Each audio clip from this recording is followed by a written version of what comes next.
Oke, karena udah jam 10, mari kita mulai acara pada siang hari ini. Ya, Assalamualaikum warahmatullahi wabarakatuh. Perkenalkan saya Jenius Muhammad Edki. Saya yang mengundang teman-teman semua buat hadir di acara kita pada siang hari ini.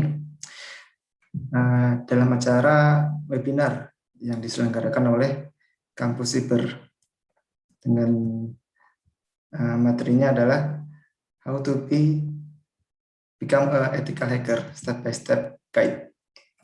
Jadi kita akan bahas kurang lebih bagaimana untuk menjadi seorang yang ethical hacker gitu. Jadi nggak cuma hacker doang, tapi juga memiliki etik, memiliki adab yang baik. Jadi hacker yang baik lah istilahnya. Siang hari ini kita sudah bersama dengan Bang Anggi Rifa Pradana yang menjadi pemateri kita pada siang hari ini. Selamat siang Bang Rifa. Siang.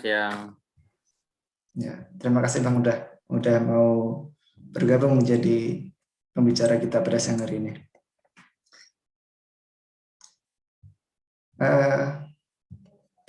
Saya rasa cukup pembukaannya dari saya. Bisa dilanjutkan dengan materi dari Bang Rifa. Silakan Bang.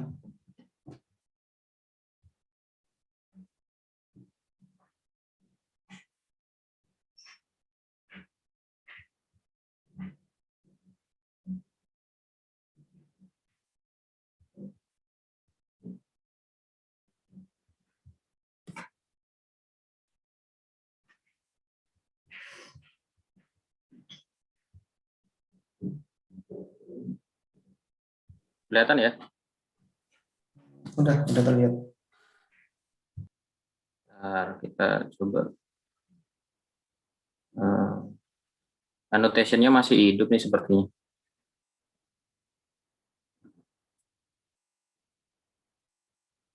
Nah, oke. Saya mau setting dulu annotation-nya.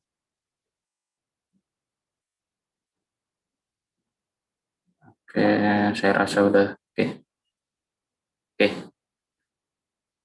Ya, mohon maaf saya matikan untuk fitur annotate dan lain sebagainya karena sering buat iseng gitu. Berapa pengalaman di webinar OSI banyak yang iseng. Baik, Assalamualaikum warahmatullahi wabarakatuh. Selamat siang rekan-rekan sekalian.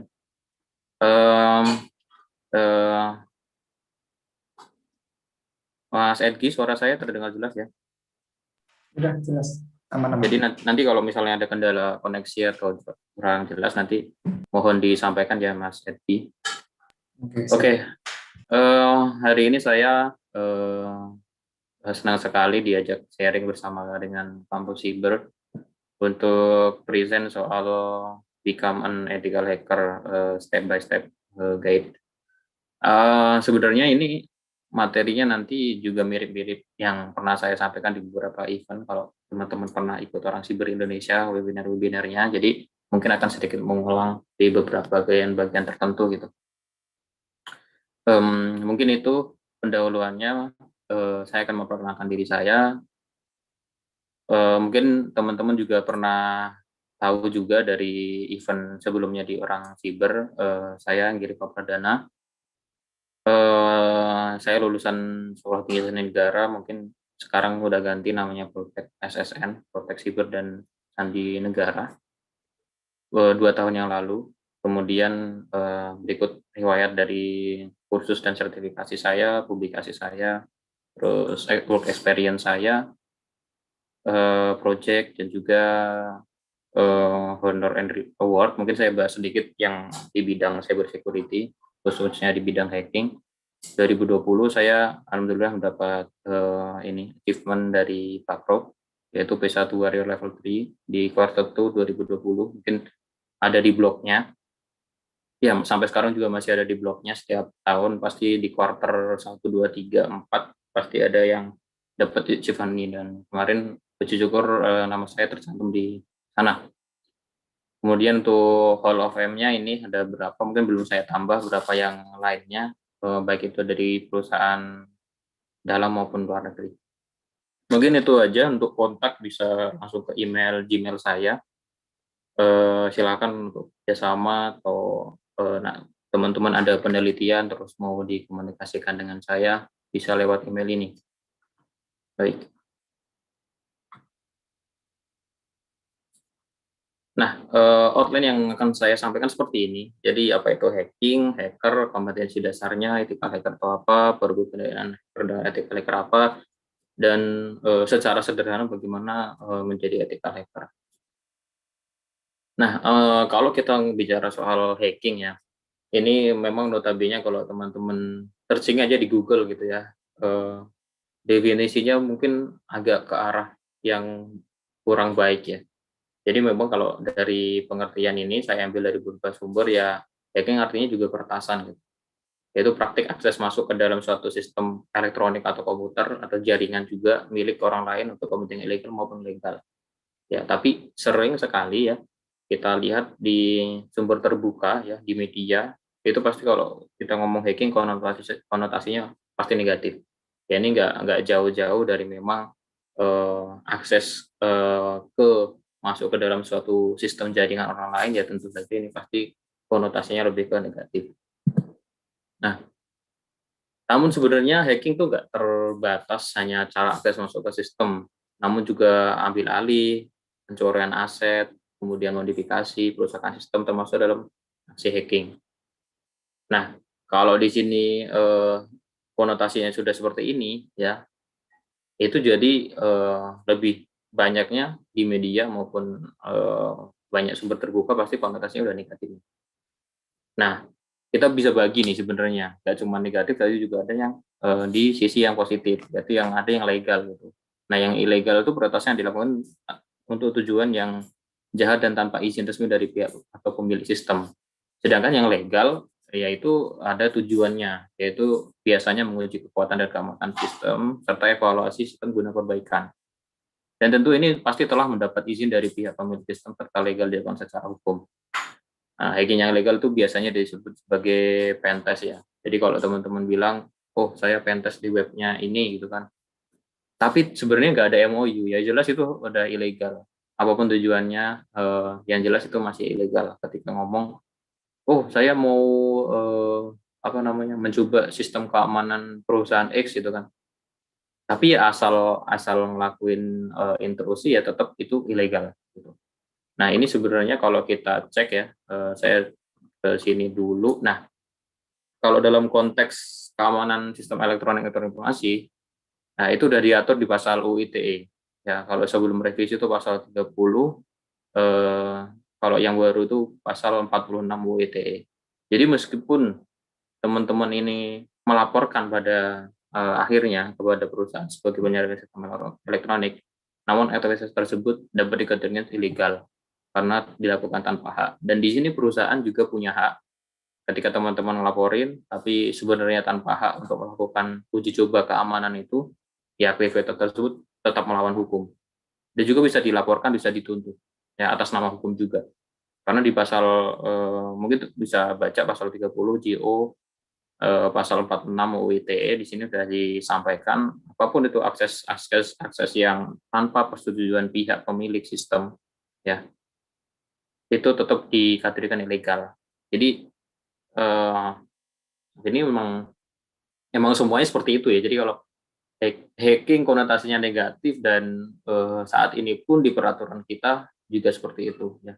Kecuali udah ada program tertentu. Nanti akan saya jelaskan seperti ini. Seperti yang nanti akan saya jelaskan setelah pembahasan mengenai pengertian-pengertian dasarnya. Nah, kalau hacker berarti ya ini cuman dari bahasa ya. Jadi kalau misalnya hacking tuh kegiatannya, hacker itu adalah orang yang melakukannya. Sederhananya seperti itu. Nah, kompetensi dasar yang dimiliki oleh seorang ini hacker itu ada ya tentu ya intelligence, itu ya jelas ya pasti ya. Komputer system, operating system, networking, programming, database, kriptografi, threat vector, vulnerability knowledge, dan TTP attack. Ini kompetensi-kompetensi dasar yang harus dimiliki. Ya, karena kenapa berhubungan dengan komputer system ya jelas sistem elektronik sekarang tuh basisnya compute engine ya, entah itu smartphone, PC dan sebagainya pasti ada compute engine di sana gitu. OS ya jalannya compute engine yang sering kita sebut dengan komputer ini pasti berjalan di atas OS ya, karena itu nanti yang menghubungkan user dengan si mesin itu sendiri ya, di atasnya harus ada kernel, kemudian ada OS dan sebagainya. Kemudian networking ya, ya teman-teman, kita bisa komunikasi sekarang dengan orang yang jauh dengan kita ya, itu pasti dengan komunikasi lewat jaringan, dengan networking ya. Bagaimana caranya satu device dengan device lain bisa saling berbicara, saling komunikasi, pasti dengan dengan networking. Nah, peretasan pun juga pasti lewat jaringan yang bisa diakses oleh dia. Dan jaringan ini ya berarti komunikasi antar device ya dengan server, misalnya berarti kan client server ya, berarti lewat network juga. Makanya tentu harus paham soal networking. Programming tentu ya, kalau ngomongin soal dari dasar-dasar OS dan juga komputer sistem ya pasti di sana ada programming. Database ya jelas kita sekarang akses ke situs apapun kan itu kan client server ya. Sedangkan di belakang server itu ada data yang disimpan. Nah, biasanya dalam bentuk database gitu. Nah, kriptografi ya ini kriptografi sebenarnya adalah ilmu untuk menyembunyikan sesuatu. Kalau teman-teman sering dengar enkripsi, itu kan dekripsi gitu, itu bagian dari kriptografi ya. Jadi password kita kan biasanya disimpan bukan dengan apa yang kita masukkan, tapi di dalam sistem ada cryptographic system yang disebut dengan hash function yang akan mengubah value dari password kita ke value yang tidak bisa di reverse kalau hash ya. Atau gimana caranya supaya di jaringan ya, apa yang kita kirimkan gitu kan, misalnya menggunakan sistem SSL gitu kan, HTTPS gitu ya, kalau teman-teman sering lihat gitu kan. Nah, kalau kita pakai HTTPS berarti di dalam jaringan ya, apapun yang kita input ke server client, komunikasi client server di sana itu terenkripsi. Jadi tidak dalam bentuk plain text. Jadi kalau misalnya kita buka kita tapping pakai WordSeq atau apa gitu kan, ya datanya kita nggak bisa baca gitu. Ya karena itu udah dienkripsi, ya nggak bisa dibaca. Nah, threat vector berarti artinya teman-teman nanti dari vektor mana sistem ini misal bisa diserang. Ini masih ada hubungannya dengan TTP ya, teknik dan prosedur. Untuk ini taktik berarti bagaimana caranya, taktik dan teknik dan prosedur itu lebih ke caranya ya. Nanti kalau misalnya mau belajar cyber kill chain, maka kita akan berhubungan dengan dari mana nih rekonnya, initialization-nya, sampai eksfiltrasi datanya. Nah, vulnerability knowledge yang artinya adalah kita juga harus paham mengenai kerentanan-kerentanan. Misalnya kalau di web itu kan yang paling banyak dijadikan standar adalah OWASP top 10 ya. Apa kerentanan-kerentanan umum yang terjadi di web dan lain sebagainya. Itu kompetensi dasarnya. Nah, malicious hacker ini kalau misalnya yang saya sampaikan tadi ya berarti yang itu, yang tadi melakukan intrusi ke suatu jaringan sistem milik orang lain tanpa hak, dan biasanya tujuannya tidak baik atau merugikan orang lain. Nah, ini malicious hacker itu kalau sebetulnya hacker gitu aja. Baru ketika yang namanya ethical hacker berarti adalah orang yang meretas sistem komputer dan atau jaringan untuk menguji atau mengevaluasi keamanannya, bukan dengan niat jahat atau kriminal. Gitu. Jadi di sini kita bisa membedakan ada malicious hacker sama ethical hacker. Ya. Siapa yang lebih dipilih untuk misalnya bekerja di bidang profesional atau apa gitu kan? Ya ini bukan jawaban yang pasti, tapi tentu yang namanya etika dalam bekerja itu pasti selalu diutamakan. Ya, ketika memilih orang di dalam suatu kelompok orang yang misal mau bekerja pasti orang-orang yang ada di atas atau HR lah misalnya pasti mencari orang yang mungkin secara etikanya baik, secara pemberikannya juga mengedepankan sisi logis dan juga etika itu tadi gitu ya. Nah, yang jelas ethical hacker ini ya jadi hal yang ke arah profesional ya, arah profesional gitu. Jadi banyak juga yang bekerja di bidang pen testing ya, ya itu pasti mereka adalah ethical hacker. Jadi yang mereka meretas sistem dan komputer atau jaringan untuk menguji dan mengevaluasi keamanannya, bukan dengan niat jahat atau kriminal. Jadi dia udah memiliki izin untuk melakukan intrusi tersebut. Nah, umumnya ethical hacker disebut dengan pentester seperti yang saya bilang tadi. Nah, kalau penetration testing ini definisi umumnya tindakan yang ini ya, yang mengetahui ancaman atau kerentanan dari sisi dari kliennya gitu. Nah, tujuannya untuk meningkatkan keamanan jaringan sistem dengan mengevaluasi keamanan atau memperbaiki kerentanan yang ditemukan selama pengujian. Nah, ini sebenarnya nggak terbatas dengan ini, perbedaan malicious hacker dengan ethical hacker ya. Kalau misalnya kita sering baca-baca kan ada yang black hat, terus white hat, terus ada yang abu-abu juga ya. Nah, itu juga sebenarnya kepentingannya ini tidak ini ya, terbatas pada ini. Tapi yang jelas umumnya adalah kalau malicious hacker berarti tujuannya biasanya adalah memodifikasi data, konfigurasi sistem, merusak sistem atau memanfaatkan sumber daya untuk kepentingan pribadi. Ini teman-teman mungkin bisa dicek penggunaan memori RAM atau VGA-nya di PC-nya masing-masing. Kalau itu nggak ngapa-ngapain kok, dia udah banyak makan resource, itu bisa dijadiin botnet atau mining yang lagi banyak dilakukan. Nah, untuk ethical hacker atau pelaku peretas yang emang pentester ya, biasanya dibayar untuk kepentingan menguji mengevaluasi keamanan dari sistem komputer dan atau jaringan milik kliennya. Ini ini akan muncul lagi nanti ya. Jadi ini akan saya terus sampaikan bahwa di undang-undang kita udah berlaku juga ya di pasal 46 UU ITE. Jadi semua tindakan ini ilegal kecuali untuk kepentingan tertentu atau memang ada programnya gitu. Nanti jadi semuanya ilegal kecuali ada izin dari pemilik sistem. Dan ketika kita melewati batasan itu, ya berarti penyelenggara sistem elektronik apapun itu boleh melaporkan si peretas. Walaupun dengan delik sebelumnya adalah si peretas sudah hanya ingin melaporkan gitu. Ya kecuali dengan batasan-batasan tertentu, misal ada, nanti akan saya jelaskan ada bagaimana pihak-pihak atau jalur untuk melaporkannya supaya tidak terjadi hal yang tidak diinginkan.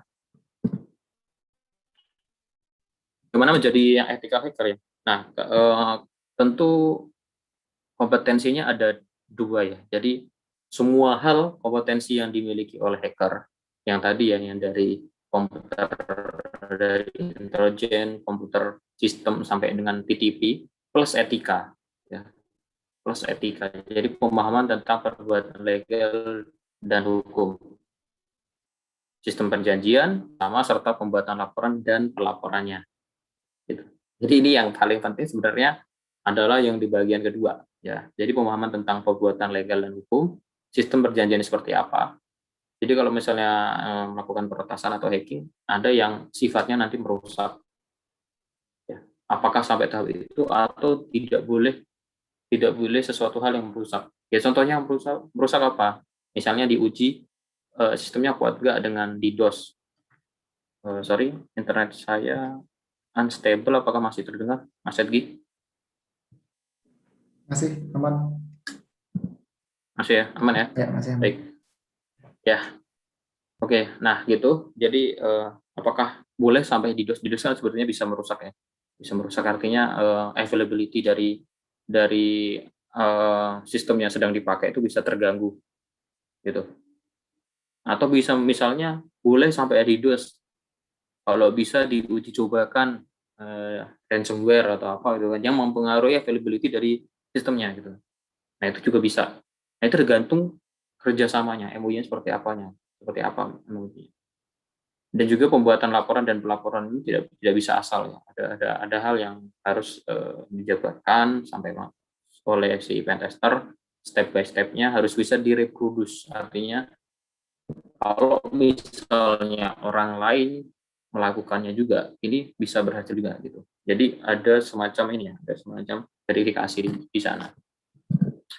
Nah, bagaimana dapat menjadi ethical hacker? Nah, ini ada dua hal ya yang biasanya jadi concern ya.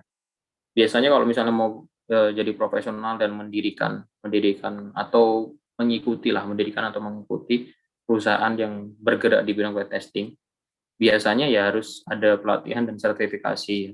Kenapa harus sertifikasi ya? Ini jadi pertanyaan yang disampaikan.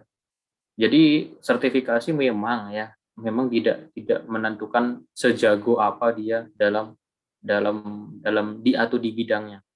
Ya, sertifikasi seperti C, apa namanya, GIAP, Penetration Tester dan OSCP misalnya.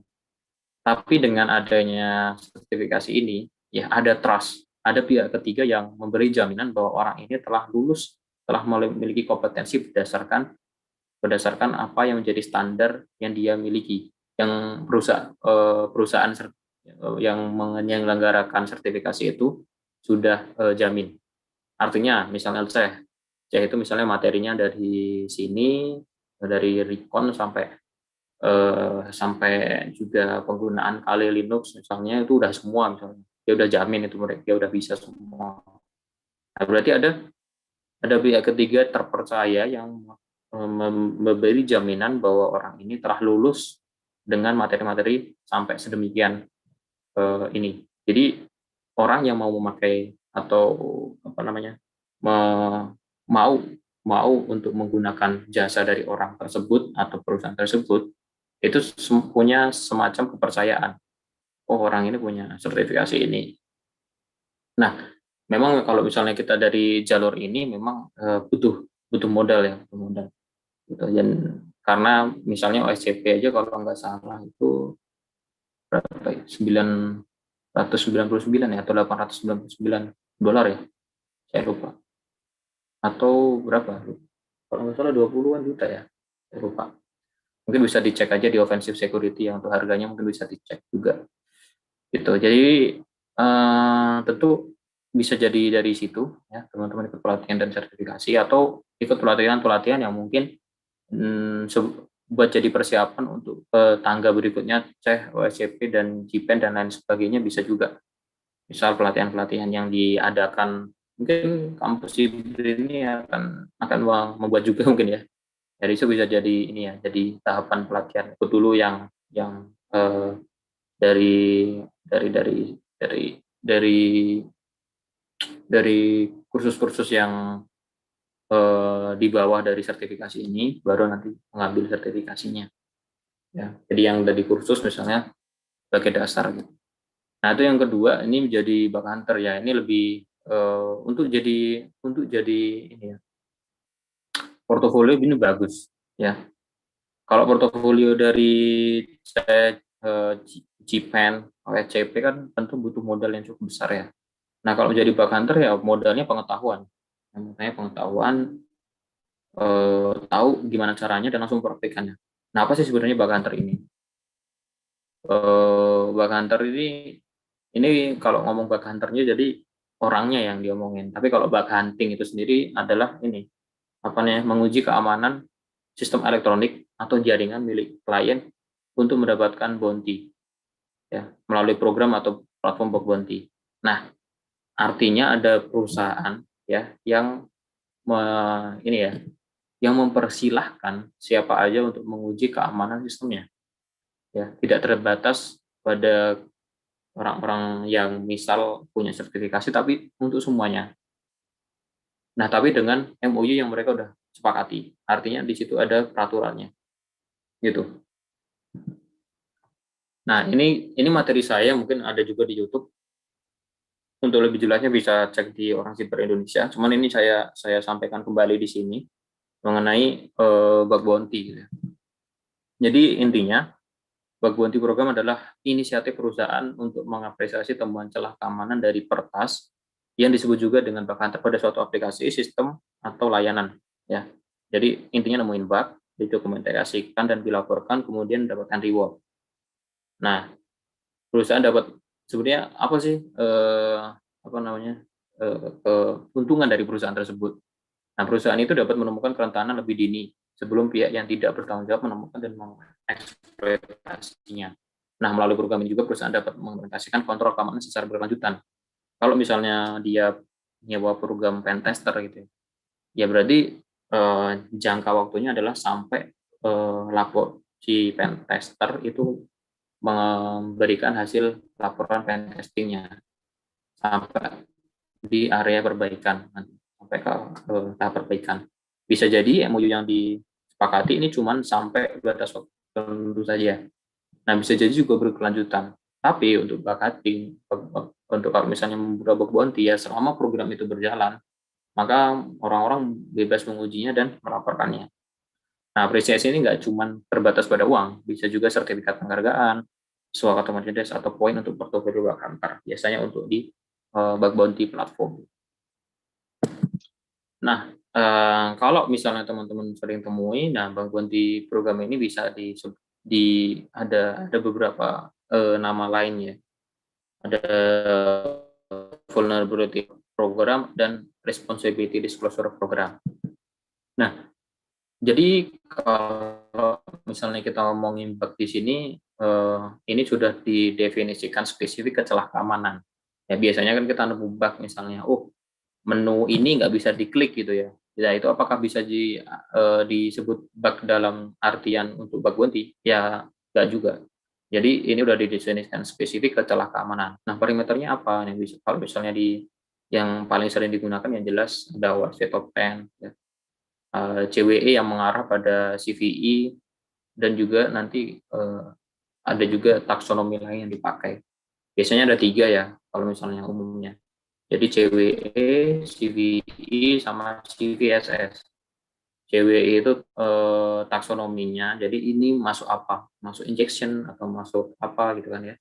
Kalau misalnya CVE itu biasanya pencatatannya, di tahun berapa, di nomor berapa, itu nanti kerentanannya apa dan produknya apa. CVE 2021 bla bla bla bla. Nanti di situ kalau misalnya dibaca keterangannya ada produk yang terdampak apa, kerentanannya apa. Nah, masuk di CWE apa gitu kan, taksonominya apa. Apakah dia injection, apakah dia unvalidate apa gitu kan ya. Gitu. Jadi weakness type-nya kalau CWE. Dan juga nanti ada CVSS, jadi scoring sistemnya. Itu dia skornya berapa? 9,8 atau 10 misalnya kan RCE misalnya. Nah, nyatanya bug bounty tak selalu tentang uang atau reward. Karena lebih dari itu program ini memfasilitasi researcher untuk berkembang serta membuat dunia siber menjadi tempat yang aman. Ya, jadi paradigma hacker itu selalu buruk kalau misalnya mungkin page pertama di Google ya kalau kita searchingnya. Nah itu coba mulai tahun-tahun dia 2000-an gitu ya. Orang-orang mulai juga mencoba menyeimbangkan paradigma bahwa ada loh orang-orang yang punya tujuan yang lebih baik dari kemampuan ini gitu ya. Jadi melalui program bounty ini ya tentu namanya orang gitu kan pasti menginginkan reward, menginginkan pengakuan. Ya dalam artian mungkin uang dan sebagainya. Tapi kadang nggak cuma itu kok, banyak orang juga yang ikut program ini juga untuk melatih skill kemampuannya gitu. Karena yang dihadapin adalah environment asli. Jadi kalau kita berhubungan di Google ya emang itu sistemnya Google yang berjalan. Jadi banyak juga yang menguji kemampuannya lewat gitu. Nah ini jadi hal yang mematahkan. Saya sering temui ya mungkin tahun lalu cukup aktif saya di grup orang Siber Indonesia karena memang waktu itu masih benar-benar full WFA ya, jadi saya bisa memantau terus ya. Sering banyak ada adik-adik ya yang ini ya yang menunjukkan kemampuannya hacking tapi ke hal-hal yang tidak baik, contohnya melakukan deface dan sebagainya. Dan ketika kita diskusi di dalam grup itu, dia bilang kalau saya cuma mau belajar menguji kemampuan saya di environment yang asli misalnya. Ya tetap salah gitu, tetap salah karena itu melanggar dari UU ITE tersebut, peraturan yang ada di negara kita. Selain itu juga kalau kita lihat dari segi etika agama itu nggak dibenarkan. Kalau mau menguji kemampuan diri, ya cari cari website yang punya program ini, bug bounty misalnya, itu jadi lebih legal gitu. Ini misalnya ya kan, ini escape sequence ini kan, found my first RCE, iya PHP shell upload to the morning bla bla bla bla. Ya kan. I don't care if it's dupe or not, dupe artinya duplicate ya. Or even I get a bounty or not. That moment an experience is important.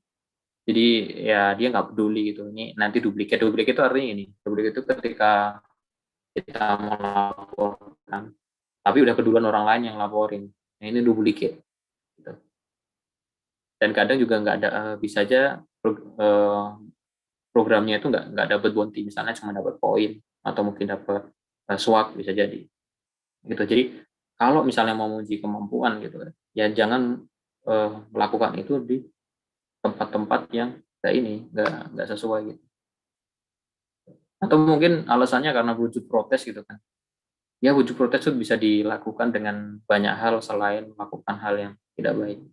Ya bayangkan aja misalnya ya kita dari sisi developer atau orang-orang yang di sisi yang diretas gitu ya. Nah, dia pasti juga melakukan tugasnya dengan baik gitu kan. Mungkin walaupun tugas yang dia misalnya bikin web ya, tapi dia masih punya kekurangan di sisi keamanan. Dan mungkin dia masih belajar tentang itu. Nah, tiba-tiba teman-teman melakukan the phishing gitu ya. Ya mungkin tujuan teman-teman pengen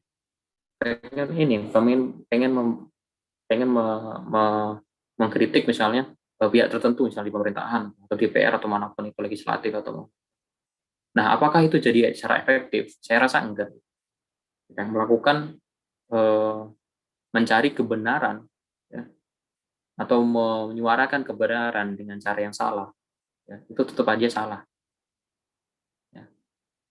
Dan melakukan kebaikan dengan cara keburukan itu tetap hal yang buruk. Ya. Melakukan hal yang menurut teman-teman itu berpahala tapi dengan cara dosa itu sama dengan dosa. Jadi cobalah cari cara lain gitu. Nah, saya rasa negara kita nggak kayak Korea Utara kok, maksudnya kita banyak punya ruang publik untuk bersuara gitu. Nah, semakin teman-teman melakukan protesan ke website-website pemerintah misalnya atau organisasi atau perusahaan tertentu gitu kan ya, itu akan berdampak pada ini juga, pada apa namanya, pada kredibilitas negara kita juga. Startup sedang berkembang di Indonesia. Dan Indonesia salah satu yang leading loh teman-teman. Nah, kita juga ke arah ke sana kok. Kita juga banyak juga yang dari pemerintahan, dari perusahaan juga sedang memperkuat keamanan sistemnya masing-masing. Kita sedang ke sana. Jadi ya kita dukungannya ya jangan melakukan tindakan-tindakan yang ilegal tadi.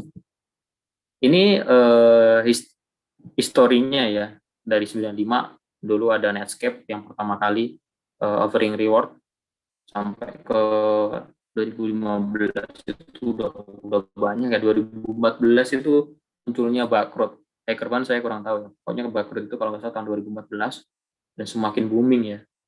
Gitu. Oke, ini bagaimana melakukan bug hunting. Jadi step-stepnya seperti ini ya. Jadi menentukan target, mencari celah keamanan, membuat dokumentasi, melaporkan temuan. Gitu.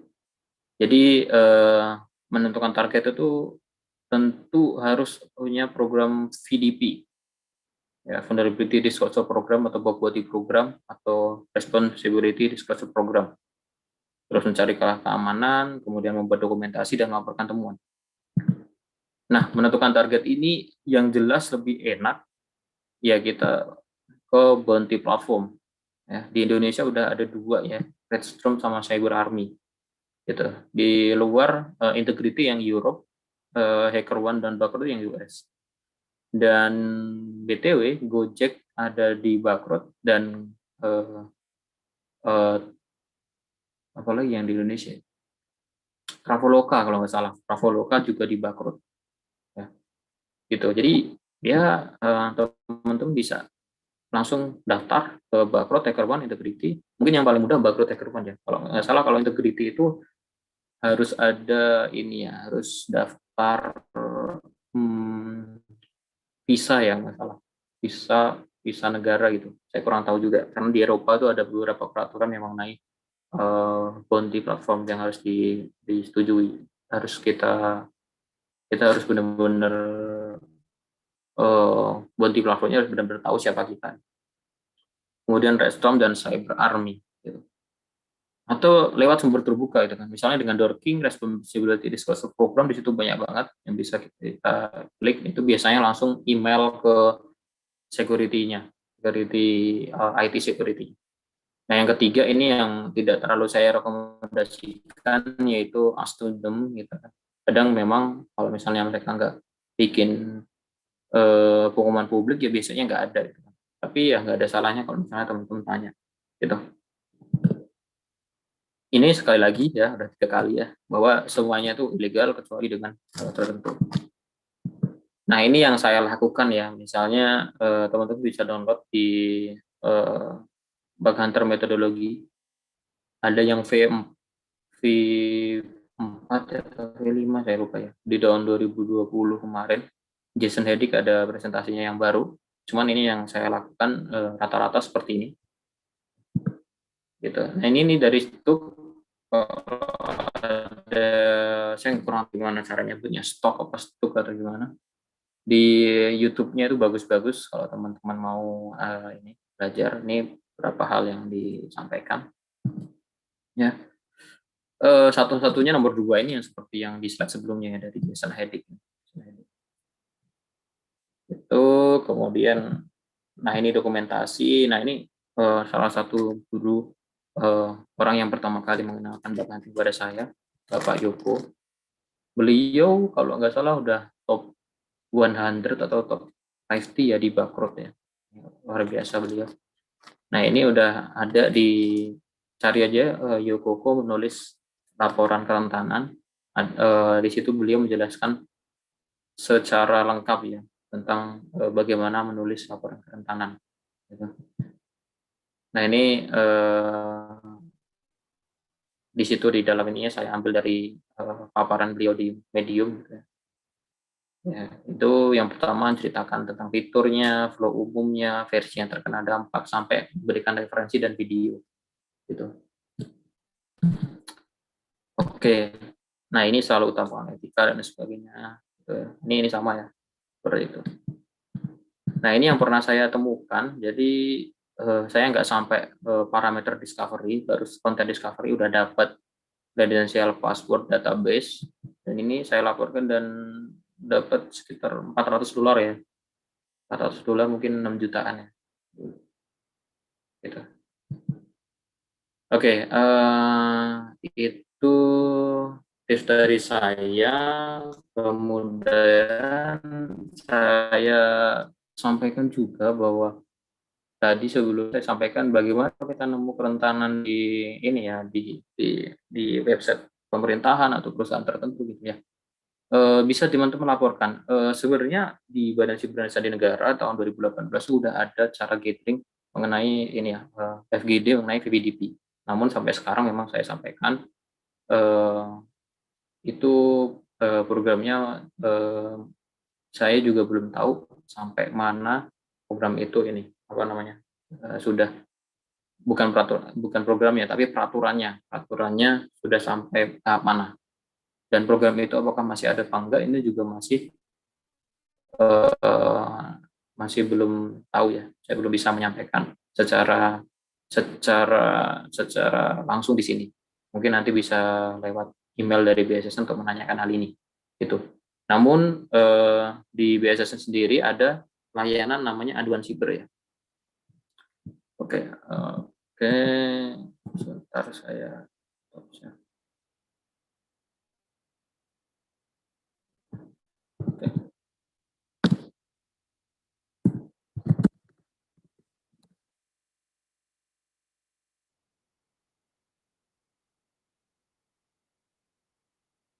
Saya share lagi. Ya, oke. Nah, ini ya, jadi ada aduan siber ya. Jadi nanti teman-teman kalau misalnya ada apa namanya, ada hal yang ditemukan atau kerentanan yang ditemukan bisa lapor lewat sini ya. Ya. Dan karena bukan BPDP ini seperti yang saya sampaikan tadi, peraturannya belum masih dalam tahap ini ya, tahap tahap ini ya, masih dalam tahap tertentu.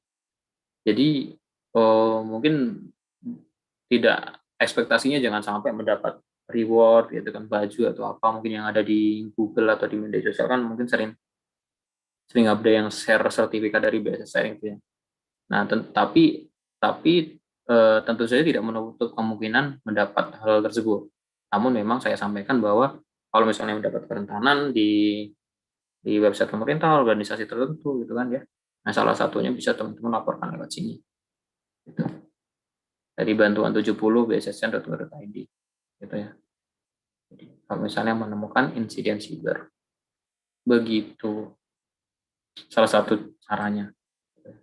Karena kalau misalnya teman-teman, tapi tentu dengan batasan teman-teman tidak melakukan intrusi ya, karena kalau misalnya teman-teman melakukan intrusi, ya bisa jadi teman-teman sudah melanggar UU ITE tadi, yang 30 JO 46 UU ITE. Tapi kalau misalnya nemuannya misalnya dari sumber terbuka yang orang publik bisa langsung akses atau apa gitu kan, misalnya dari business logic error itu kan hal yang umum yang bisa jadi tanpa melakukan intrusi apapun itu kan bisa terleaks ya kredensial atau apa ya gitu. Jadi bisa jadi itu bisa dilaporkan gitu. Oke, mungkin itu aja gitu ya yang bisa saya sampaikan. Selanjutnya saya kembalikan ke Mas Edi. Oke, terima kasih Bang Rifa atas materi yang disampaikan. Sangat ini ya. Kalau menurut saya sih itu membuat wawasan baru, kayak mind blown. Wah, ternyata hacker itu nggak cuma main bobol doang ya, maksudnya nggak cuma masuk ke sistem terus eh, dapat apa password dan selainnya. Ternyata juga ada eh, yang mengatur, ada aturannya, ada ya pelaporan juga. Jadi hacking itu nggak masalah teknis doang ya, Bang. Iya, dan juga untuk kesempatan kerjanya saya rasa teman-teman bisa buka peta okupasi nasional ya, dari peta okupasi nasional SOC harus apa ya, saya bisa share, nanti saya carikan dulu dari situ. Teman-teman bisa cek bahwa untuk saat ini memang eh, pekerjaan-pekerjaan di bidang cyber security itu eh, banyak juga yang di ini ya, banyak juga yang diperlukan gitu. Dan udah ada karir path-nya di situ. Gitu sih. Termasuk pen testing ya, itu juga ada di situ. Oke. Baik. Oke. Ini mau dibuka sesi tanya jawab, Bang? Apa udah cukup nih materi dari Bang? Silakan mungkin kalau mau bertanya mungkin, tapi kita batasi aja mungkin ya.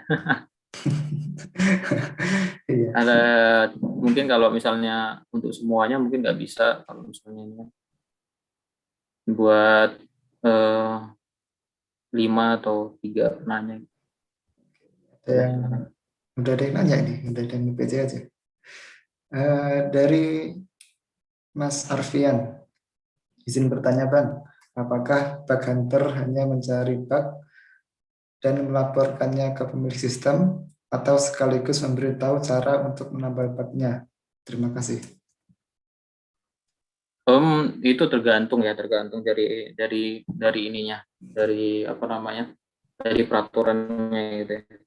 Kalau teman-teman cek di Bakrut itu tidak ada ini ya, tidak ada jarang ya saya temui untuk memberitahukan juga mitigasinya.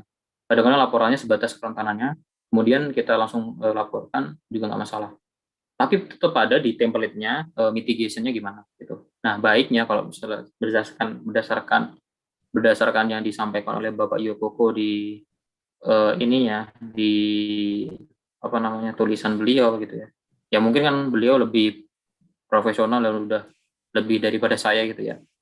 Nah, di salah satu flow-nya kan salah satunya memberitahukan sekiranya bagaimana untuk melakukan mitigasi terhadap tantangan tersebut. Jadi baiknya adalah kita sampaikan mitigasinya. Nah, tapi juga tergantung juga gitu, tergantung juga dengan program yang dimaksud. Tapi kalau misalnya kita diminta untuk pen testing gitu kan, biasanya memang harus juga disertai dengan bagaimana cara memitigasinya, begitu. Untuk materinya, kesepakatannya. Ya, kesepakatannya dan tapi baiknya memang harus ada mitigasi sebaiknya. Ini ada yang request materinya, boleh di-share nggak nih Bang? Yang materi apa? Boleh. Ya, oke. Ya.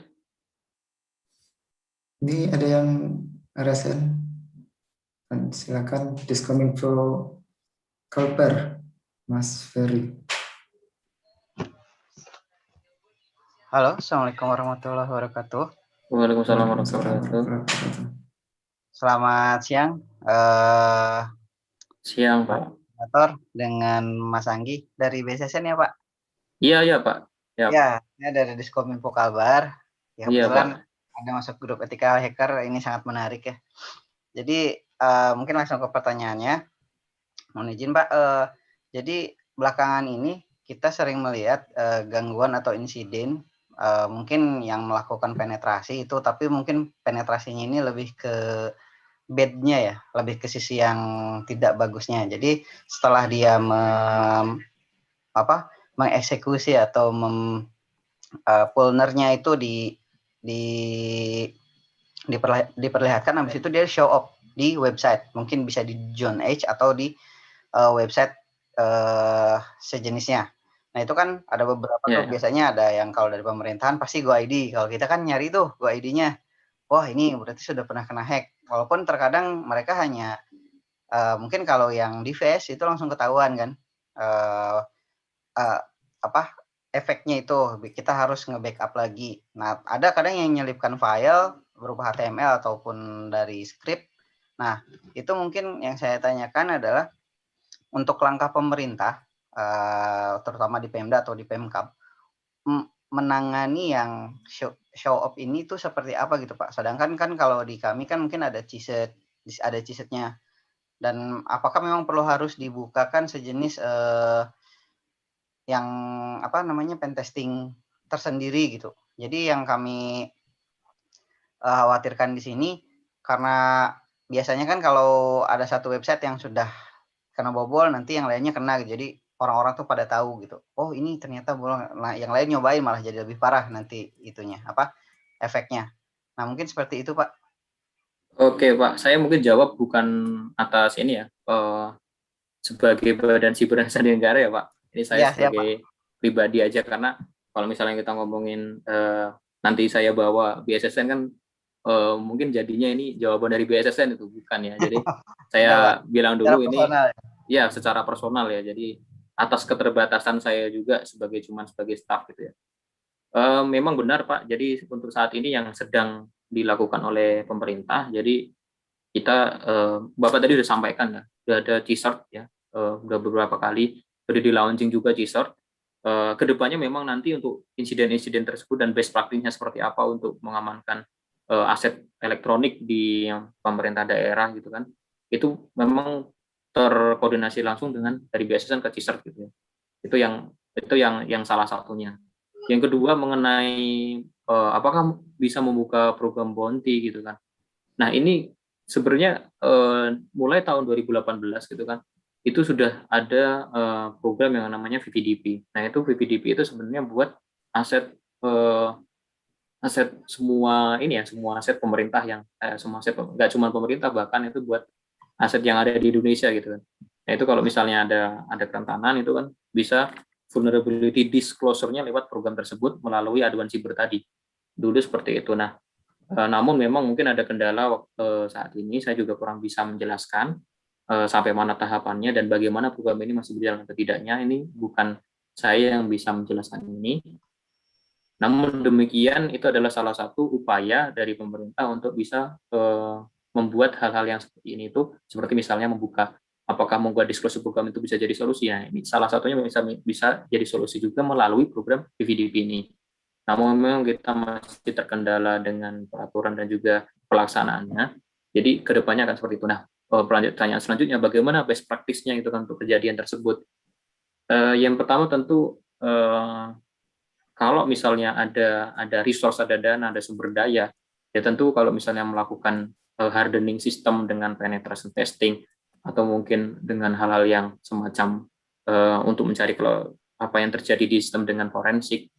Ya, tapi tetap butuh sumber daya, Pak. Itu bisa dilakukan. Boleh dilakukan, malah bagus dilakukan. Tapi jika demikian tidak, maka yang dilakukan misal dengan open source tools saja untuk mengamankan sistem, misal dengan mode security dan sebagainya, rajin-rajin cek dari akses lognya dan sebagainya. Kemudian juga kalau dari ini sama-sama orang pemerintahan ya Pak, mungkin bisa juga beremail ke bantuan 70 ya ke rbssn.go.id untuk misalnya minta bantuan dari misalnya BSSN untuk melakukan misalnya forensik atau kemudian tindak lanjut dari tadi kerentanan yang terjadi atau insiden yang sudah terjadi di basement yang terjadi, atau sampai misalnya bantuan hardening system misalnya gitu. Jadi mungkin bisa Pak bantuan 70 @bssn.go.id misalnya. Saya rasa seperti itu. Oke, siap. Terima kasih, Pak. Gitu kalau misalnya ini Pak. Cuman tadi jawaban saya ini terbatas saya ya Pak, maksudnya kan saya masih juga staff gitu ya. Ya. Ini tidak bisa mewakili Badan Siber dan Sandi Negara. Terkadang ini mungkin Pak satu lagi yang agak menarik itu terkadang pimpinan karena ketika mengetahui sistemnya yang ada vulner tadi sudah dibobol oleh orang, itu gimana caranya untuk melakukan penangkapan? Nah, apakah itu bisa berkolaborasi juga dengan BSSN atau seperti apa gitu Pak? Fungsi untuk melakukan penangkapan terus kemudian tindak lanjut itu tentu aja ada di kepolisian Pak. Jadi kalau misalnya udah ada insiden ya kita ada bantuannya, pasti mungkin dia sebatas misalnya forensik atau mungkin sampai ke arah mitigasi. Tapi kalau fungsi penindakan diri di kita di negara kita semuanya dipegang oleh kepolisian. Gitu. Jadi tentu nanti ada beberapa kejadian juga yang juga nanti pada akhirnya untuk penindakan akan ke kepolisian gitu. Tapi tetap hal tersebut bisa dilakukan. Ada juga yang juga melaporkan sampai tertangkap orang. Itu sih Pak. Siap Pak. Terima kasih banyak Pak. Iya. Sama-sama Pak. Oke, tadi kayaknya pertanyaan berat ya Pak. Itu butuh jawaban yang panjang. Iya, karena ya. Tapi itu tadi saya disclaimer lagi, jawaban saya adalah jawaban pribadi saya sebagai Anggi Rifat dan bukan sebagai bukan sebagai organisasi ya. Gitu ya Mas Edwi ya. Jadi saksi juga Mas Edwi. Ya, jawaban pribadi ya gitu Pak. Ada pertanyaan yang cukup menarik ini Bang. Bentar, mana dia tanyakan chat sih. Alur pembelajaran bug hunter bagi pemula dan bukan basic IT itu gimana ya Pak? Baik, yang pertama seperti saya sampaikan tadi, kalau step by stepnya sudah saya sampaikan di PPT tadi, mungkin karena keterbatasan waktu saya tidak jelaskan secara lengkap. Tapi yang jelas alur yang saya berikan tadi itu cukup akan membantu ya, baik itu yang pemula ataupun yang udah paham mengenai IT gitu. Jadi kalau misalnya ada di slide yang halaman ke-23, halaman 28, cantum 29 itu ada sumber-sumber, di situ ada webnya, itu udah ada semua ya. Biasanya di situ disediakan gratis. Ya karena gratis mungkin guidance-nya nggak ada gitu kan. Ya lebih tepatnya bisa cek di situ. Bagaimana misalnya di Backrod University ini kan biasanya dari dasar-dasar juga atau CTF on Hacker 101 gitu kan. Di situ juga banyak juga yang udah bikin write up-nya gitu. Bisa belajar dari write up-nya gitu. Terus hostbigger.net itu juga ada resource yang bisa digunakan juga. Gitu sih. Itu di slide halaman 2324. Bisa ada link-link yang bisa dibuka dan dipelajari. Silakan cek di slide 2829. Ya, 2829. Ya, 2829. Oke. Kalau ini nih, ada pertanyaan lagi, Bang. Skill CTF itu perlu nggak sih untuk bug hunting? Skill CTF juga, kalau ngomongin skill CTF, kalau kita ngomong CTF sama bug bounty kan sebenarnya dasar ilmunya juga dari ini ya, dari hacking juga ya. Kan di situ ada cyber kill chain yang dipakai kayak reconnaissance, initialization itu kan sama ya. Reconnaissance oke, pakai open source tool misalnya, pakai Nmap gitu kan, terus OSINT gitu kan, Dorking dan sebagainya, itu kan juga sama. Jadi CTF itu kan gamenya gitu ya. Bug bounty itu program namanya gitu ya sebenarnya. Nah kalau dasar keilmuannya gitu ya, dasar keilmuannya masih ya kan after the flag itu kan sebenarnya untuk nemu flag ya gitu. Untuk nemu flagnya misalnya kita harus privilege escalation harus eksploitasi, kemudian setelah eksploitasi harus privilege escalation sampai root, terus flagnya disembunyiin di mana dengan akses root tadi. Ya itu kan keilmuannya sama yang dipakai gitu. Reconnaissance sampai eksploitasi data atau misalnya apa kan sama. Terus misalnya machine-nya itu Windows ya harus paham kayak gimana sih Windows kernel itu gitu kan, eksploitasinya gimana, nyari filenya gimana. Kalau Linux juga sama. Sebenarnya juga masih bisa dipakai. Materinya udah saya share ya Mas Faizal, itu udah ada di slide di Google Drive-nya yang dikirim di kampus itu, di chat di atasnya. Oke. Gitu jawabannya. Jadi pertanyaannya apakah bermanfaat atau berguna? Ya sangat berguna ya. Sebenarnya ada gitu ya. Bisa di tweet Twitter juga banyak juga mengenai ini. Apalagi kan kalau misalnya kita lihat kayak di pentest pentester lab atau ya, test lab kalau nggak salah ya, pentester lab gitu ya. Itu juga ada game-game semacam TTF gitu juga ya, Try Hack Me dan sebagainya. Itu banyak juga yang masih banyak yang di web yang mungkin masih punya vulnerability yang sama dengan cara eksploitasi yang sama. Bahkan ada CV terbaru yang mungkin dibikin lab juga. Nah kalau CV terbaru kan berarti nyatanya di dunia nyata juga masih ada yang pakai sistem itu, pakai produk yang rentan. Maaf, linknya di mana? Ini linknya saya copy lagi.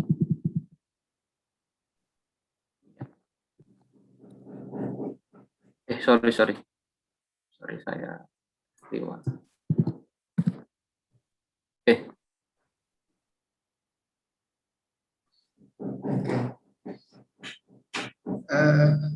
Aduh, ini banyak banget nih pertanyaannya, Bang. Ini kami minta maaf ya, nggak bisa menjawab satu-satu karena saking banyak yang gede. Mungkin beberapa aja yang mungkin relevan sama materi. Ada menarik juga sih. Assalamualaikum Pak, saya Dimas, izin bertanya. Saya dari jurusan MTK dan di jurusan saya itu terdapat matkul Ilkom dan bernama kriptografi. Dan hal-hal yang berkaitan dengan data science seperti sistem basis data, teknologi basis data, dan lain-lain. Dengan model ilmu dari matkul tersebut, apakah saya masih berpeluang menjadi fotografer? Mungkin ini saya yang jawab ya, Bang. Ya, boleh. Kriptografi kayaknya kamu ini, Mas Edgi lebih paham. Jadi kriptografer itu susah buat menyandang nama sebagai kriptografer.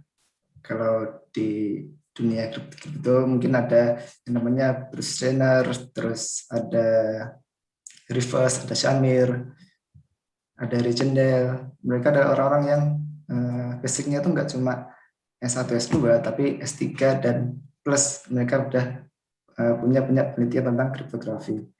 Jadi kriptografer itu memang orang yang sangat apa ya, elit lah, artinya nggak sembarang orang bisa menyandang titel tersebut. Dan saya pribadi kan saya lulusan Teknik Kesehatan juga ya, dengan jurusannya rekayasa komputer. Nanti saya jelasin lah di sini. Bisa kita jawab tentang ya, siapa saya. Saya belum berkenalan kayaknya. Nah itu di sana saya waktu kuliah saya belajar kriptografi selama kurang lebih ya 4 tahun. Dan di situ memang kriptografi itu ilmu yang kecil ya, di cyber security, ada networking, ada hacking dan seterusnya. Kriptografi itu sebagian dari cyber security. Tapi kriptografi itu butuh pemahaman yang advance. Matematikanya harus dapat, algoritmanya dapat, dan seterusnya.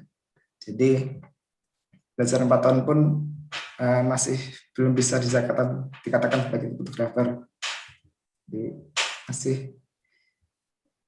perlu belajar kayaknya kalau menjadi seorang kriptografer. Tapi kalau berpeluang tetap berpeluang sih. Coba aja baca-baca penelitian kriptografi, pasti banyak hal yang bisa dipelajari di sana.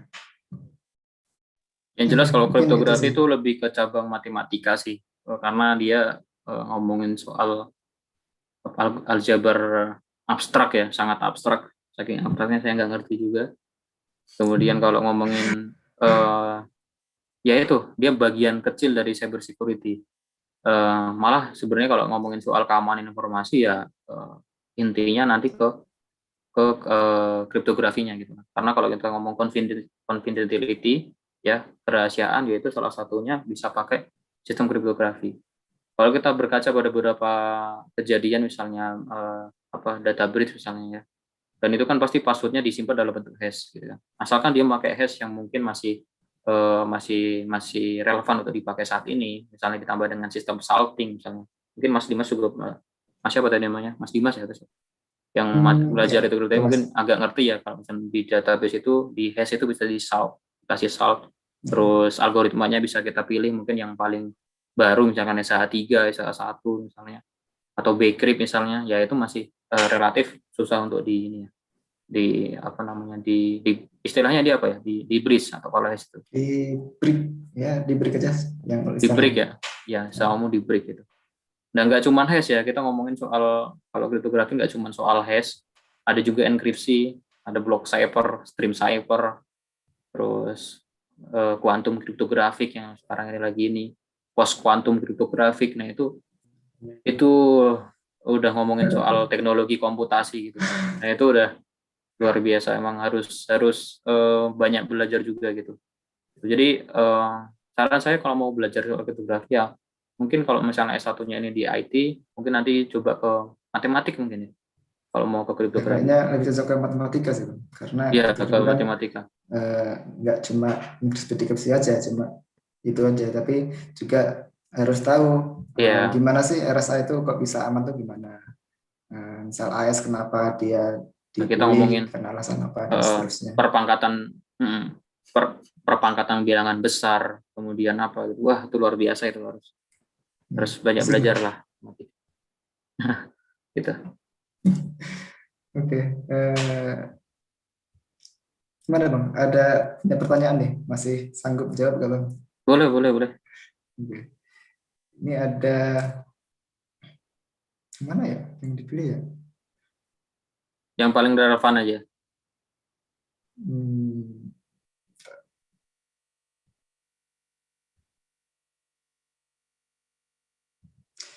izin bertanya, apakah apabila kita menemukan bug di situs perusahaan luar dan memberitahukan kepada pihak perusahaan, apakah benar apresiasinya seperti stereotip kita sekarang bahwa diberi sejumlah besar uang, atau pihak dari perusahaan luar tidak melakukan apa-apa selain ucapan terima kasih?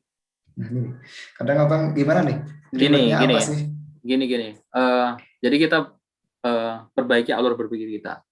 Kita itu melakukan penetration testing itu pasti melakukan usaha, benar ya?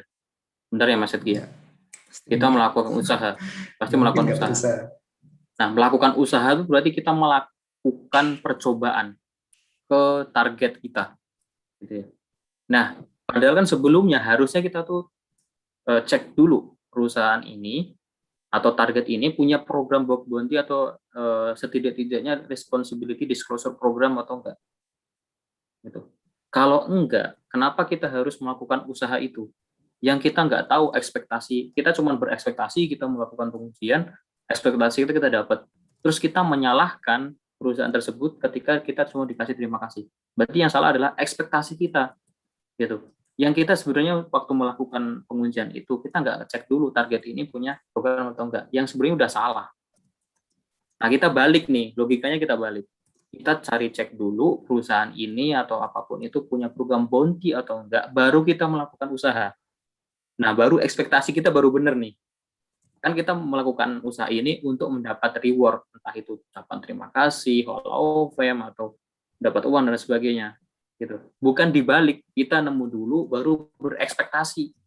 Kita menginginkan ini itu. Jadi kita udah ada yang jelas yang harus dilakukan teman-teman ini. Yang tadi yang bertanya yang mengenai masalah ini.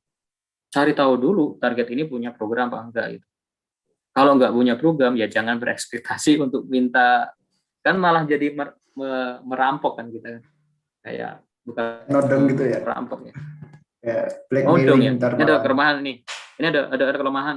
Bayar saya gitu. Ya kan Ya, jadi kayak blackmail jadinya, kayak ancaman. kayak ancaman kan, kayak blackmail gitu. Jadi Mas Sidki ngerti maksud saya. Jadi sebelum kita melakukan usaha itu, ya usaha apapun itu ya. Nah, kita juga harus lihat ujungnya kemana gitu kan. Kalau misalnya nggak punya program, ya apa yang teman-teman harapkan, gitu ya. Jadi ada banyak sekali perusahaan di Hackerone, di Backrut, di Cyber Army atau apa namanya Redstorm. Saya kurang tahu kalau yang di Cyber Army sama Redstorm. Tapi yang jelas di Backrut, di Hackerone tuh udah banyak banget teman-teman. Searching aja di Google bug bounty program gitu ya, bug bounty program data gitu kan, itu udah banyak banget itu whitelist. Oke, saya tunjukkan aja kalau supaya tidak sulit. Nah, di program,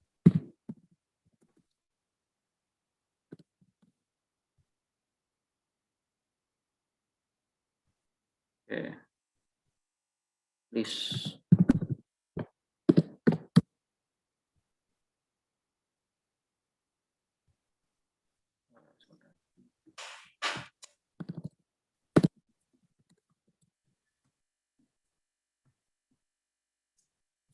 Nah,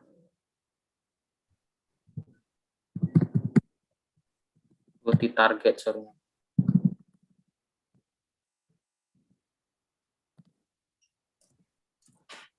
Ini di GitHub ya, kita lihat di wildcard-nya aja ya.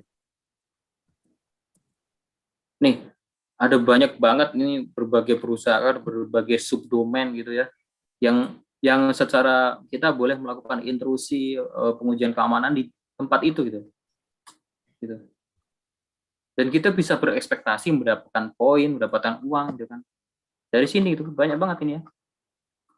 Ini baru ini yang ini ya, yang publik ya, maksudnya yang kita misalnya ikut program bug bounty di Backrut atau di mana gitu ya. Terus kemudian dapat private program. Jadi kita dapat reward dari mereka untuk mengikuti salah satu private programnya. Itu juga bisa. Ini udah banyak banget teman-teman tuh nggak perlu nyari gimana ya. Fokusnya itu inilah, fokusnya bukan oh ini ada yang rentan gitu. Nah, tapi aku nggak tahu nih ada ini yang ya udah apa namanya kita berekspektasi harus mendapatkan hadiah dari apa yang kita temukan itu, tapi sebenarnya nggak tahu tujuan di mana. Jadi balik aja gitu kan. Bukannya. Jadi kita cari dulu targetnya, baru kita melakukan usaha. Gitu. Kecuali tadi kita nemunya nggak sengaja lagi dorking apa gitu kan. Terus kemudian itu perusahaan-perusahaan di luar atau apa ya. Sebagai inisiatif kita gitu kan supaya ini nggak di apa namanya nggak digunakan oleh pihak nggak bertanggung jawab, misalnya diadukan ke aduan siber dari BSSN itu bisa.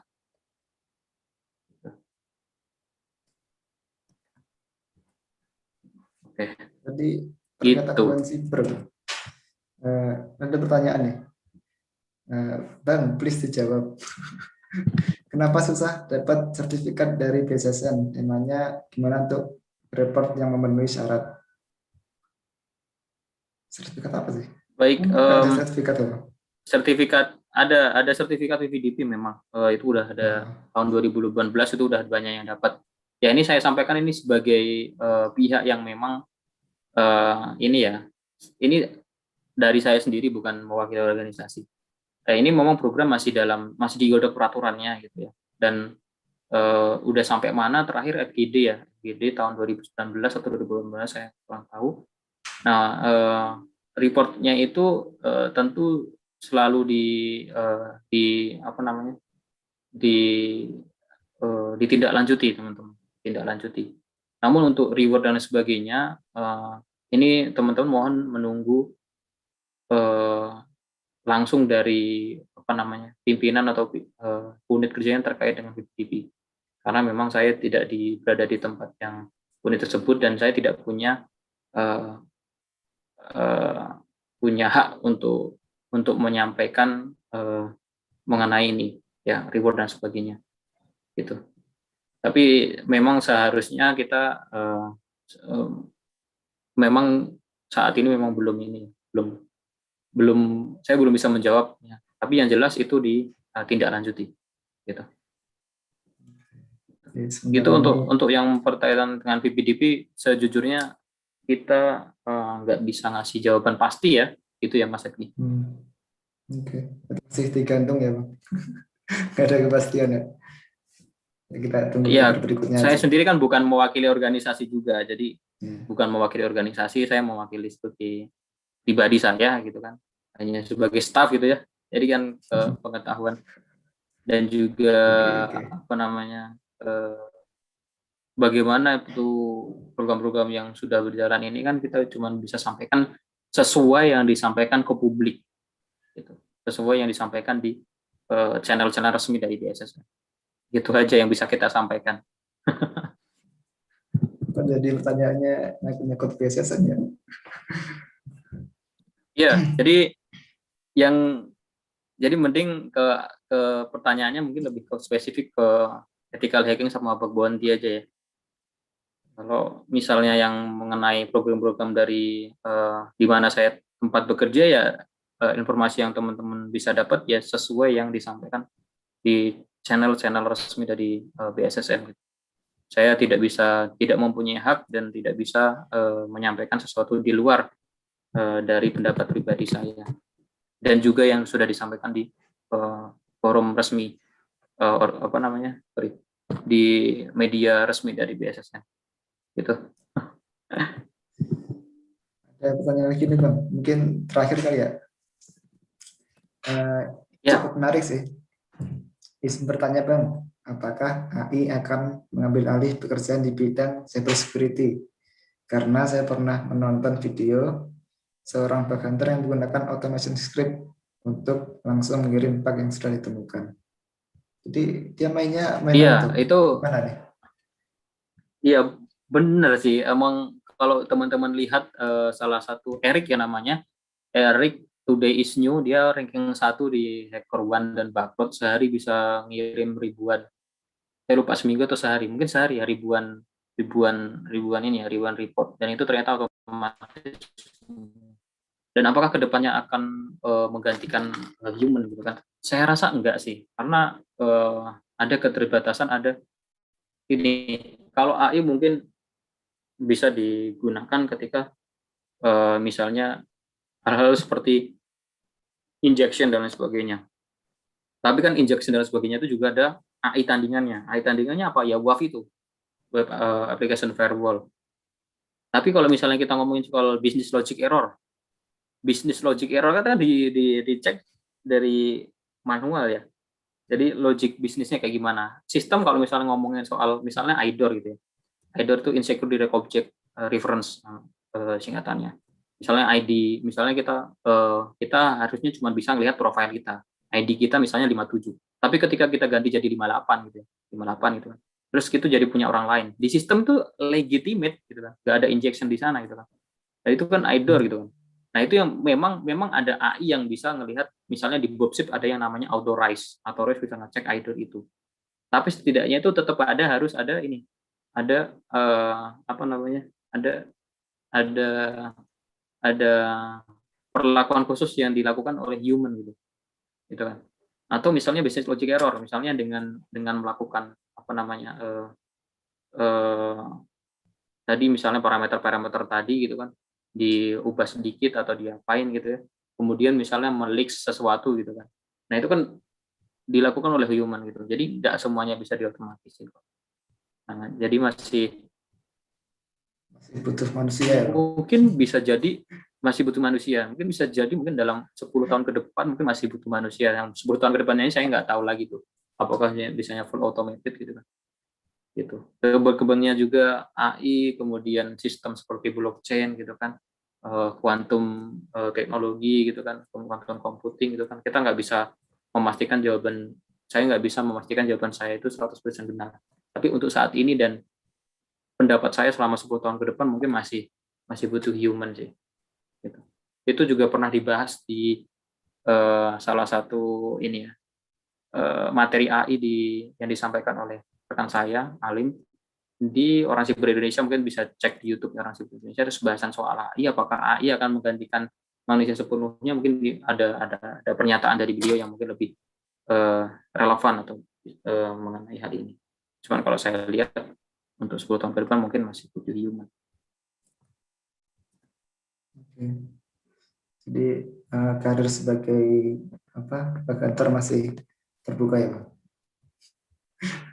Iya, masih lah. Masih dibutuhkan. Masih. Tapi tentu jawaban ini kan masih debatable ya. Debatable. Apalagi ngomongin soal AI yang sebenarnya kita juga belum tahu ke depannya mau seperti apa. Ya, bisa ditebak. Cuman pendapat saya pribadi untuk 10 tahun ke depan kayaknya masih butuh human. Untuk pen testing ya.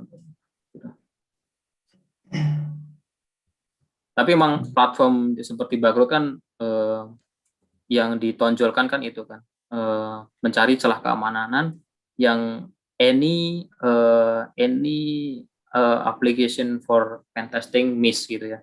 Jadi intinya adalah dengan ikut di program bug bounty ini, perusahaan-perusahaan itu dapat menerima laporan celah keamanan yang automated tools pen testing itu miss gitu kan, yang nggak terdetek di automatic system. Gitu sih. Oke. Mungkin sebelum Mas Edgi mau menutup sesi saya, mungkin saya sampaikan juga semua jawaban saya di sini adalah atas opini saya pribadi. Jadi sangat mungkin salah, sangat mungkin juga bisa di debatable gitu ya. Yang jelas saya sampaikan referensi yang saya gunakan untuk poin-poin saya di situ juga ada. Kemudian yang saya sampaikan mengenai kantor saya itu sesuai yang saya disampaikan di publik. Adapun misal ada kesalahan saya atau mungkin ada yang miss atau kurang tepat, mungkin saya minta maaf sekarang, dan mungkin bisa langsung diskusi mengenai hal mungkin bisa debatable tadi, bisa kita obrolkan misalnya lewat email atau apa. Gitu sih Mas, intinya seperti itu. Terima kasih atas waktunya. Disclaimer ya, itu semuanya ada iya dong. pribadi. Dan tidak membawa instansi ya Mas? Ya, iya, kita nggak membawa instansi sama sekali. Sebagai manusia biasa di sini. Iya, sebagai perwakilan dari Orang Sipil Indonesia.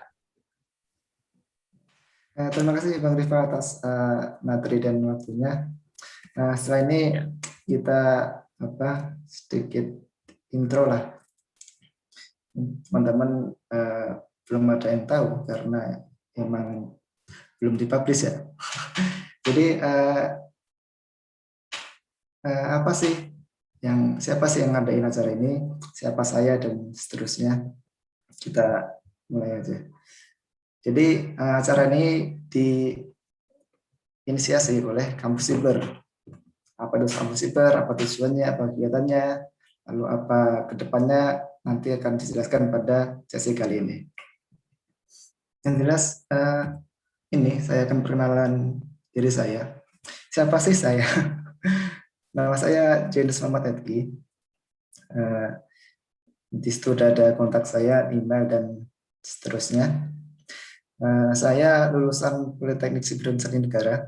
Alhamdulillah dulu sempat mendapat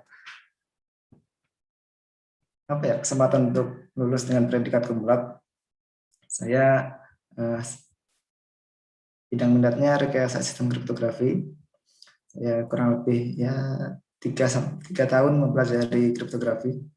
Yang 1 tahun pelajaran secara umum sih di kampus dulu.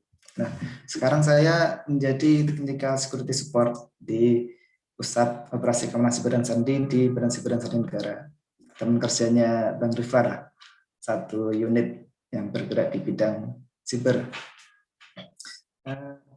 Berikutnya selama kuliah sampai sekarang, saya telah ada beberapa karya tulis yang saya publis, semua terkait kriptografi, dari NCKC tentang authentication, homomorphic encryption, lalu Qiskit dan seterusnya.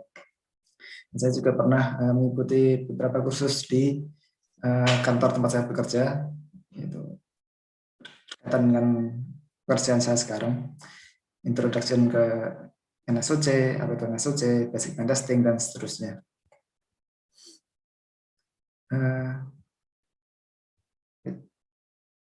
Mati ya ini. Masih sekarang hilang. Sekarang hilang. Oke, sebentar.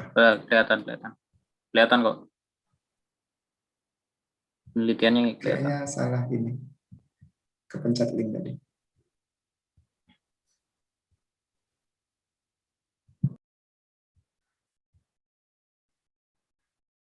Nah, berikutnya ini. Kenapa sih saya mau ngadain webinar ini? Karena saya jujur aja prihatin ya, sama saya kuliah sampai bekerja di sini, banyak orang-orang yang sebenarnya berpotensi buat menjadi hacker. Taruhlah beberapa bulan lalu namanya Gus666 Nero. Dia masih 16 tahun, misalnya masih benar anak bocah ya. Tapi dia udah bisa melakukan berbagai aksi hacking, meretas beberapa database. Ya mungkin dia masih sekedar pakai tools, mungkin pemahamannya belum menyeluruh, dan itu yang saya sayangkan. Kenapa sih orang-orang langsung coba, mereka langsung bertindak gitu, tanpa melalui pendidikan yang sebenarnya mereka nggak dapat nggak mendapatkan pelajaran yang seharusnya gitu. Jadi kan hacking ada tata caranya, ada tahapan-tahapannya, nggak langsung dicoba ke satu server, nggak langsung dicoba ke website pemerintah lalu dijual datanya, kan nggak kayak gitu. Nah, di situ saya mulai mikir sih, kenapa sih kok bisa ada orang-orang seperti gitu? Kalau dari yang saya amati, mereka itu pasti belajarnya secara otodidak. Mereka pasti belajarnya belajar sendiri, cari-cari di Google, jadi sarjana Google istilahnya. Pintar-pintar googling, pintar nyari how to hack ini, how to hack ini.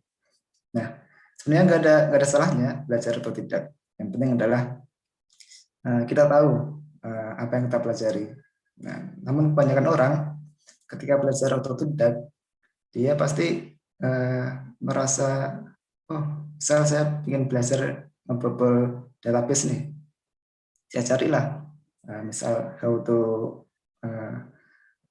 hack database apa-apa gitu, udah bisa langsung dicoba.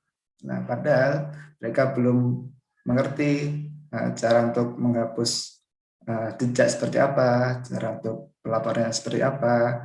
Lalu kalau udah dapat apa yang harus dilakuin, mereka nggak tahu. Jadi cuma ini yang poin kedua, tidak memiliki wawasan yang menyeluruh. Jadi nggak ngerti keseluruhan hacking itu seperti apa. Mereka cuma sekedar nyoba, sudah menjadi hobi dan seterusnya.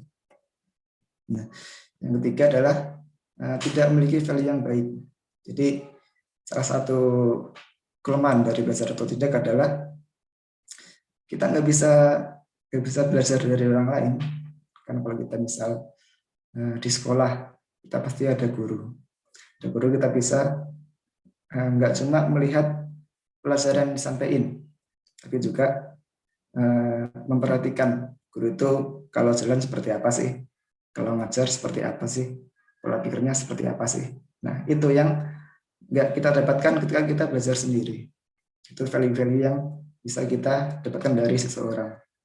Entah itu berupa aturan-aturan, prinsip-prinsip, dan seterusnya.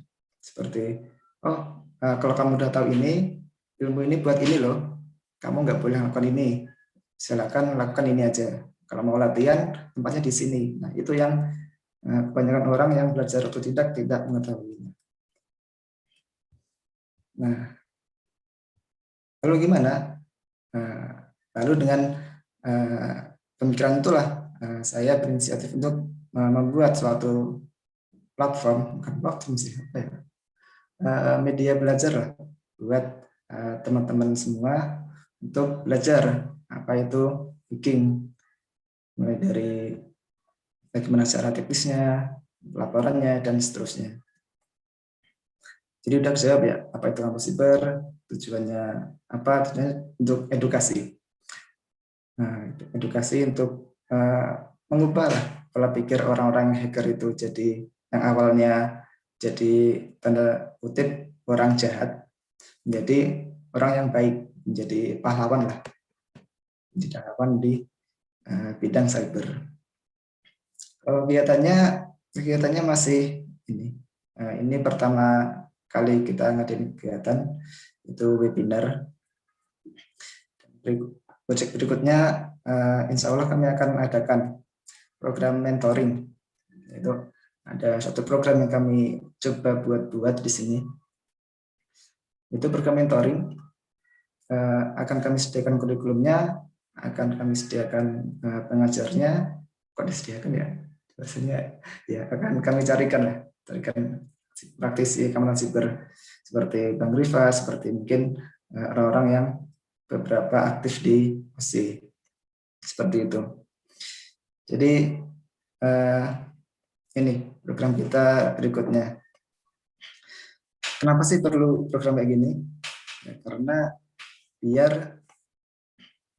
kayak tadi, biar nggak kayak tadi, biar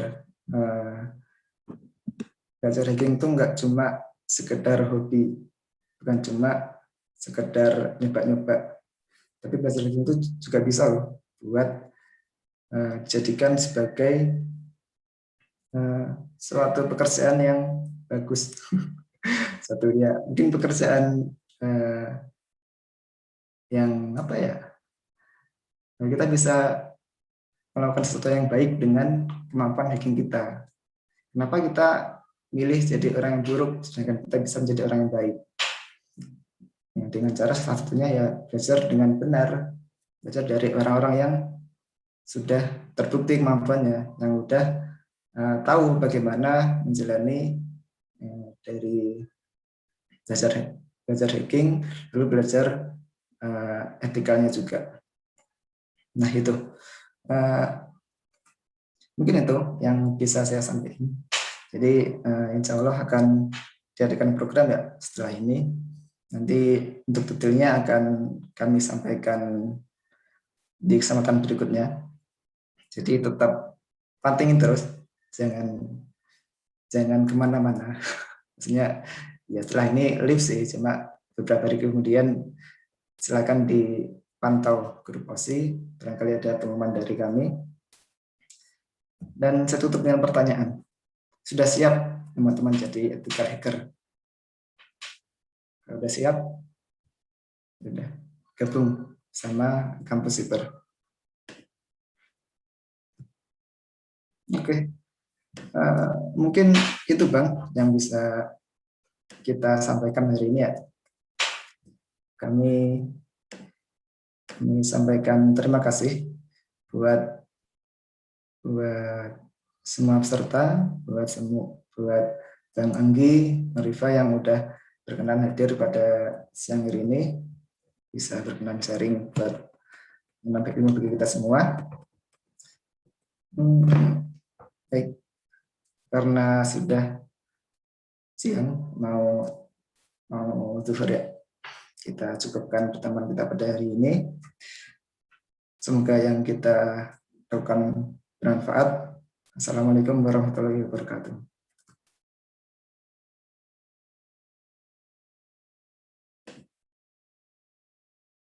Terima kasih izin buat live. Ya.